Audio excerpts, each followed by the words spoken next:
মনিরামপুর থানা ইমারত নির্মাণ শ্রমিক ইউনিয়নের উদ্যোগে আলোচনা সভা ও সাংস্কৃতিক অনুষ্ঠান অনুষ্ঠিত হয়েছে। আলোচনা সভায় সংগঠনের সভাপতি হাফিজুর রহমানের সভাপতিত্বে ও সাধারণ সম্পাদক শহীদুল ইসলামের সঞ্চালনায় প্রধান অতিথি হিসেবে বক্তব্য রাখেন উপজেলা নির্বাহী অফিসার জনাবা নিশাত তামান্না। বিশেষ অতিথির বক্তব্য রাখেন মনিরামপুর উপজেলা বিএনপির সভাপতি অ্যাডভোকেট শহীদ মোহাম্মদ ইকবাল হোসেন, উপজেলা বিএনপির সাধারণ সম্পাদক আসাদুজ্জামান মিন্টু, মনিরামপুর থানা অফিসার ইনচার্জ ওসি নূর মোহাম্মদ গাজী। 1 মে আন্তর্জাতিক শ্রমিক দিবস উপলক্ষে সকাল 10 ঘটিকায় বিশাল একটি র্যালি মনিরামপুর বাজারের বিভিন্ন সড়ক প্রদক্ষিণ করে মনিরামপুর থানা ইমারত নির্মাণ শ্রমিক ইউনিয়নের প্রধান কার্যালয়ের সামনে এসে শেষ হয়। বিস্তারিত ভিডিও চিত্রে।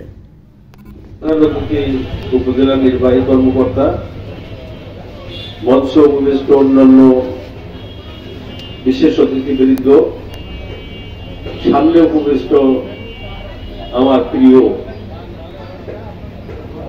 শ্রমিক ভাইরা, আসসালামু আলাইকুম।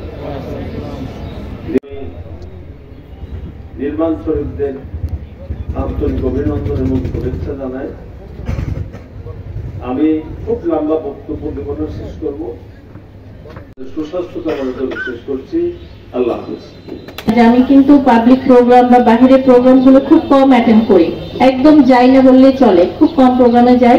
কিন্তু আজকে যখন আপনারা শ্রমিকরা আমাকে যখন ইনভাইট করেছিলেন, আমি আপনাদের ইনভাইটেশনটা খুবই সানন্দে গ্রহণ করেছি। আর আমার কাছে মনে হয়েছে আপনাদের জন্য যে একটা ডেডিকেটেড দিন, যে আপনাদের দিবস, সেখানে আমি আসাতে যদি আপনাদের একটু ভালো লাগে, সেটাই বরং আমার জন্য অনেক বড় সুযোগ। আমার অধিকার সম্বন্ধে আমাকে সচেতন হতে হবে সবার আগে, তারপর না আদায়ের বিষয়। তো আমি আশা করবো আপনারা সবাই নিজেদের অধিকার সম্পর্কে আগে সচেতন হবেন, তারপর আপনারা সেই অধিকার আদায় করবেন। তো পৃথিবীর সকল শ্রমিকদের জন্য আজকের এই মহান মে দিবসের শুভেচ্ছা থাকলো। আমার প্রিয় মনিরামপুর উপজেলার সকল শ্রমিকদের জন্য এই দিবসের শুভেচ্ছা থাকলো। সবার সুস্বাস্থ্য কামনা করছি, সবাই ভালো থাকবেন। আসসালামু আলাইকুম।